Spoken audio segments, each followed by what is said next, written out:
আদালত যেখানে সময়সীমা বেঁধে দিয়েছে সেখানেই আমরা দেখতে পাচ্ছি জুনিয়র ডাক্তারদের আবার কাজে ফেরার অনুরোধ করছেন মুখ্যমন্ত্রী মমতা বন্দ্যোপাধ্যায়। তার সাফ বার্তা, আন্দোলনকারীদের দাবি মেনে পদক্ষেপ করেছে রাজ্য সরকার, প্রয়োজনে তাদের সঙ্গে আলোচনাতেও রাজি। সুপ্রিম কোর্টও ডাক্তারদের রিকোয়েস্ট করেছে জুনিয়রদের কাজে জয়েন করার জন্য।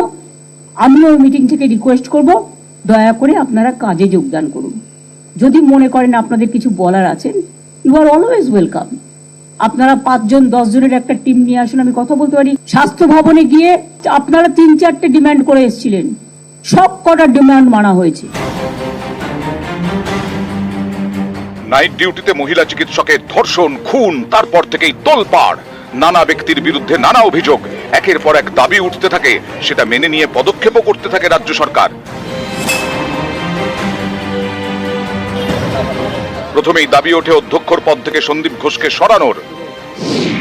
চাপের মুখে সন্দীপ পদত্যাগ করার পর সুরিতা পালকে অধ্যক্ষ করা হয়। পাশাপাশি সঞ্জয় বশিষ্ঠকে সরিয়ে সুপারের কুর্সিতে বসানো হয় বুলবুল মুখোপাধ্যায়কে।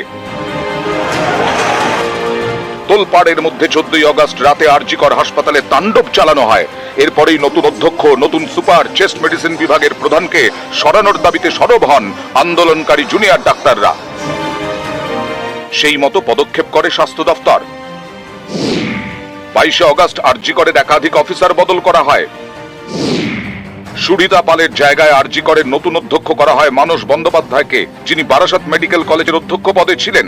বুলবুল মুখোপাধ্যায়ের জায়গায় আরজিকর হাসপাতালের সুপার পদে আনা হয় সপ্তর্ষি চট্টোপাধ্যায়কে, যিনি ছিলেন বাঁকুড়া মেডিকেল কলেজের শিক্ষক চিকিৎসক।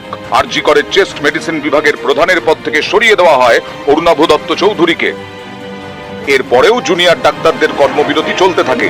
পরবর্তীতে সন্দীপ ঘোষকে সাসপেন্ড করে রাজ্য মেডিকেল কাউন্সিল। আরজিকরের ঘটনার পরেই সামনে আসে একাধিক চিকিৎসকের নাম, বিরূপাক্ষ বিশ্বাস কিংবা অভিক দে। তাদের বিরুদ্ধে থ্রেট কালচার থেকে শুরু করে নানা অভিযোগ। বিরূপাক্ষ বিশ্বাস কিংবা অভিক দে দুজনকেই সাসপেন্ড করেছে স্বাস্থ্য দফতর। যদি মনে করেন আপনাদের কিছু বলার আছে, ইউ আর অলওয়েজ ওয়েলকাম। আপনারা 5 জন 10 জনের একটা টিম নিয়ে আসুন, আমি কথা বলতে পারি। স্বাস্থ্য ভবনে গিয়ে আপনারা 3-4টে ডিমান্ড করে এসেছিলেন, সব কটা ডিমান্ড মানা হয়েছে। কলকাতা পুলিশ কমিশনার আমার কাছে যে এসেছে অনেকবার পদত্যাগ করার জন্য, গত 7 দিন আগে।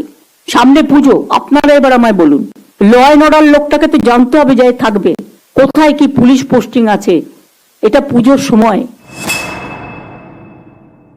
পুলিশের একজন ওসি, সে তো তোমার কাছে পেশেন্ট হিসেবে গেছে, তুমি তাকে ভর্তি নাওনি।